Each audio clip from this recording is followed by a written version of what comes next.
আসসালামু আলাইকুম।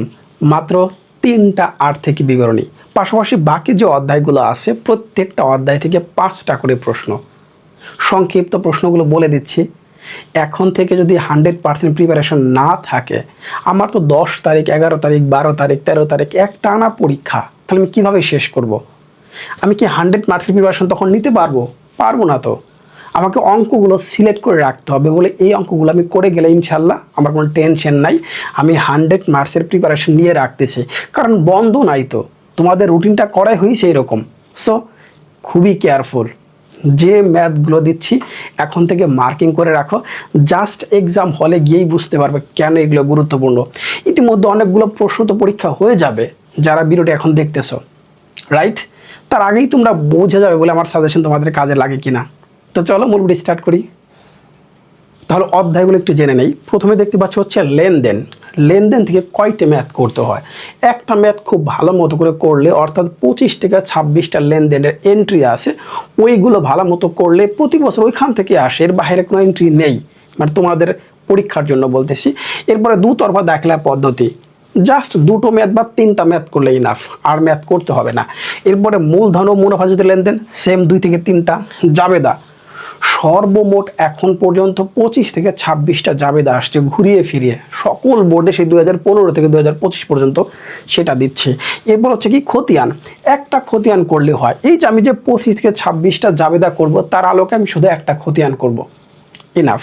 নেক্সট হচ্ছে কি র্যামিল, একটা র্যামিল করলেই হয়। র্যামিল এন্ট্রিগুলো বুঝে একটা র্যামিল করলেই হবে, কিন্তু বোর্ড কোশ্চেনে যেহেতু ক খ গ ভাগ করা আছে, সেই ক্ষেত্রে কিছুটা জানা প্রয়োজন। আর লাস্টে হচ্ছে সবচেয়ে ইম্পর্ট্যান্ট আর্থিক বিবরণী, যেহেতু এই টপিকটা এই বছরে একদমই নতুন, মানে প্রশ্নের প্যাটার্নটা হচ্ছে নতুন। বিগত কয়েক বছরে সৃজনশীল প্রশ্ন আসতো, দুটি ছিল বাধ্যতামূলক, এবার দুটি মিলেই হবে একটা, মানে অনেক বড় একটা কোশ্চেন হবে, রাইট? তাহলে শুরুতে আমরা যদি যাই, দুতরফা দাখিলা পদ্ধতি মাত্র 5টা। দুতরফা দাখিলা পদ্ধতি মাত্র 5টা। এই প্রথম 1, 2 এবং 3, এই 3টা ম্যাথ করলেই, বাকিগুলো করার প্রয়োজন নাই। এগুলো করতে হবে না, এগুলো শুধু দেখবে এই দুটোর মধ্যে নতুন কোনো লেনদেন বা নতুন কোনো এন্ট্রি আসে কিনা, জাস্ট ওটা পড়লেই হবে।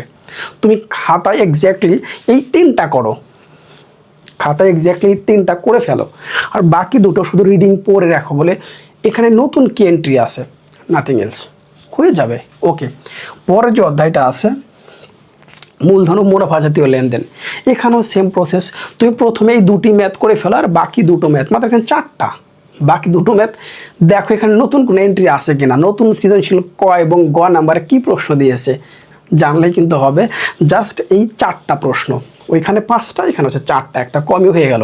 ওকে, পরের যেটা আছে সেটা হচ্ছে জাবেদা প্লাস হচ্ছে খতিয়ান। যেহেতু জাবেদ এবং খতিয়ান একত্রে শিখতে হয়, কারণ খ নাম্বারে সাধারণ জাবেদা চায়, আর গ নাম্বার চায় হচ্ছে খতিয়ান করতে। এখানে ক্রয় জাবেদা, বিক্রয় জাবেদা, ক্রয় ফেরত, বিক্রয় ফেরত সবগুলোই আছে, আমি সবগুলোই দিয়েছি তোমাদের জন্য। এখানে দেখো রাজশাহী বোর্ডে 2টি প্রশ্ন, দিনাজপুরে একটা প্রশ্ন, ঢাকা বোর্ডে একটা, কুমিল্লা বোর্ডে একটা, এবং লাস্ট হচ্ছে ময়মনসিংহ বোর্ডে একটা। এই সবগুলো প্রশ্ন কোন প্যাটার্নে আসছে, এই সবগুলো প্রশ্ন একটু পড়ে দেখো। এখানে সৃজনশীল ক খ গ যে প্রশ্নগুলো আসছে সেটাই পরীক্ষা ডিরেক্ট আসবে, এবং এই প্রত্যেকটার মধ্যে যে লেনদেনগুলো আছে, যে এন্ট্রিগুলো আছে, এর বাহির এন্ট্রি আসবে না। তাহলে সমস্যাটা কোথায়? আমি জাস্ট এই 5টা প্রশ্ন মার্কিং করে রাখবো পরীক্ষা হলে যাওয়ার পর্যন্ত, জাস্ট এটাকে আমি রিভিশন দিতে থাকবো।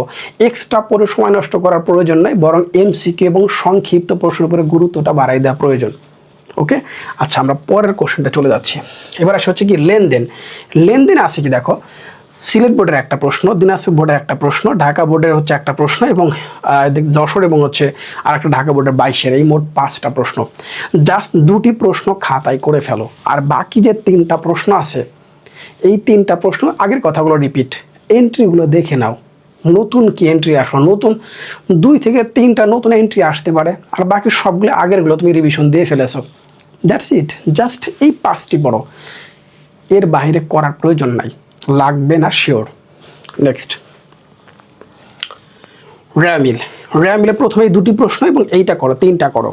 3টা খাতায় করার পর বাকি সবগুলোর মধ্য থেকে 2 থেকে 3টা করে দেখবা নতুন এন্ট্রি আসছে, আর বাকি সবগুলো ইতিমধ্যেই উপরের 3টায় হয়ে গেছে, ডান।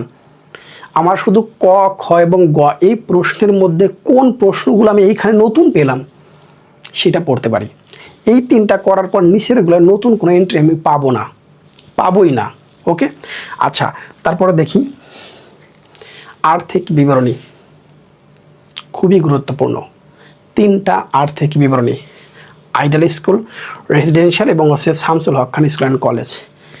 এই 3টার মধ্যে যে আর্থিক বিবরণী আসছে এই 3টা তুমি খাতায় করবা। 1 নাম্বার, 2 নাম্বার, 3 নাম্বার, এই 3টা তুমি খাতায় করবা।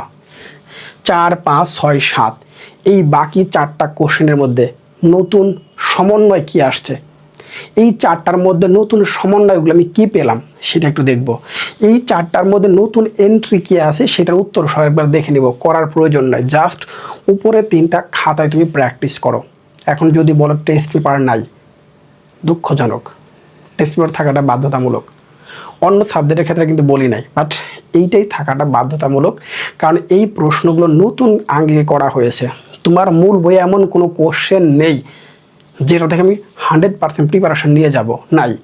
আমার বিগত সালের কোনো বোর্ড প্রশ্ন নাই, সেখানে বোর্ড প্রশ্নগুলো সৃজনশীল আকারে ছোট আকারে ছিল।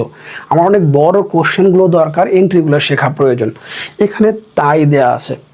যদি না থাকে, তোমার ফ্রেন্ডের কাছে থাকে, তার কাছ থেকে নিয়ে আসো, মার্কিং করে রাখো, দাগাই নাও, সমস্যা কোথায়? চাইলে সবই সম্ভব, কিন্তু টেস্ট পেপারটা থাকা বাধ্যতামূলক এই বছর অ্যাকাউন্টিংয়ের ক্ষেত্রে। আমি মনে করি যেহেতু কোশ্চেন প্যাটার্নটা কিছুটা পরিবর্তন হয়েছে, এই জন্য শুধুমাত্র। অন্য সাবজেক্ট না হলেও কিন্তু রিকভার করা যাবে, বাট এই সাবজেক্টের ক্ষেত্রে ঝামেলায় পড়তে পারো যেহেতু কোশ্চেন প্যাটার্নটা একটু বড় হবে। ওকে, স্পেশালি আর্থিক বিবরণীর ক্ষেত্রে। এবার আসি সংক্ষিপ্ত প্রশ্ন যেটা আছে। এখানে মোট 10টি স্কুলের মধ্যে সংক্ষিপ্ত প্রশ্ন যা দেয়া আছে, জাস্ট একবার কোশ্চেনগুলো মার্কিং করে রাখো, ওই প্রশ্নগুলোই প্র্যাকটিস করে এক্সাম হলে যাও, দেখো ম্যাজিক। ইতিমধ্যে আজকে যদি আমাদের আগামীকাল অ্যাকাউন্টিং পরীক্ষা হয়, তার আগেই তুই সাজেশনটা তোমরা দেখতেছো অনেকে, হয়তো মানে দেখবে বলতেছি। আগের সাবজেক্টগুলো কতগুলো কমন পড়লে সেটা তুমি ইতিমধ্যে বুঝে গেছো রাজু ভাইয়ের সাজেশন কতটা গুরুত্বপূর্ণ। তাহলে তো নতুন করে বলার প্রয়োজন নেই তোমার জন্য কতটা ইম্পর্ট্যান্ট এই কোশ্চেনগুলো। অ্যাকাউন্টিংয়ে মাস্ট কমন থাকে, প্রতি বছরই থাকে। এখন যদি আমরা পরের পেজটায় যাই, আমাদের পিডিএফ কোর্সে তো স্পেশাল অ্যাকাউন্টিংয়ের জন্য সবার চেয়ে স্পেশাল, একদম সবার চেয়ে স্পেশাল। কেন স্পেশাল? এখানে আমি কি দিয়েছি সেই দেয়াটা একটু তোমাদের আমি বোঝাই, তাহলে বুঝতে পারবে কেন স্পেশাল। আমি যদি আমাদের ওয়েবসাইটটায় যাই www.rajuacademy.com, এখানে যাই, অ্যাকাউন্টিংটা একটু অন করি। অন করার পর দেখতে পাচ্ছি এইখানে শুরুতেই দেয়া আছে হচ্ছে আমাদের হিসাব বিজ্ঞান, ফিন্যান্স এবং ব্যবসায় উদ্যোগ। ব্যবসায় উদ্যোগে 5টা অধ্যায় 10টা করে সৃজনশীল, ফিন্যান্সের 5টা অধ্যায় 10টা করে সৃজনশীল। এরপরে হচ্ছে সেই ম্যাজিক অংশটুকু। কি দেওয়া আছে সেই ম্যাজিকে? একটি র্যামিল দিয়েছে, তার মধ্যে সব এন্ট্রি আছে, একটার মধ্যেই কমপ্লিট। একটি আর্থিক বিবরণী দিয়েছি বড় করে, তার নিচে যে সমন্বয়গুলো দিয়েছি একটা করলেই, বুঝে একটা করলেই, কিচ্ছু করতে হবে না, জাস্ট এই একটাই করো। বুঝছেন না? সহজ না? জাস্ট এই একটাই আমরা করব, নাথিং এলস, জাস্ট একটাই। নেক্সট হচ্ছে কি, খতিয়ান দিয়েছে একটা, লেনদেন দিয়েছে একটা, একটার মধ্যে 25 বা 26টা লেনদেন আছে, ইনাফ। নেক্সট জাবেদা হচ্ছে 25টা, দুতরফা দাখলা পদ্ধতি 2টি অঙ্ক দিয়েছি, মূলধন এবং মুনাফা যদি 2টি অঙ্ক দিয়েছি, হিসাব বিজ্ঞানে 40টি সংক্ষিপ্ত প্রশ্ন দিয়েছি, 40টা। হ্যাঁ, তারপর দিয়েছি কি গ্যারান্টেড কমন 299টি এমসিকিউ। তাহলে অ্যাকাউন্টিংয়ের এই শীটটা যাদের কাছে আছে বা যারা এই কোর্সে এনরোল আছে, কয়দিন লাগবে তাদের ওই পরীক্ষার আগে বন্ধ থাক বা না থাক কোনো প্রবলেম নাই, কারণ তাদের সবগুলো কমপ্লিট থাকবে। অ্যাকাউন্টিংয়ে 100 পাওয়াটা পসিবল। অন্য সাবজেক্টের ক্ষেত্রে একটু কষ্ট হবে, বাট অ্যাকাউন্টিং কিন্তু একবার ফুল মার্কস তোমরা পেয়ে যাবা। অনেক ভালো থাকো, আসসালামু আলাইকুম।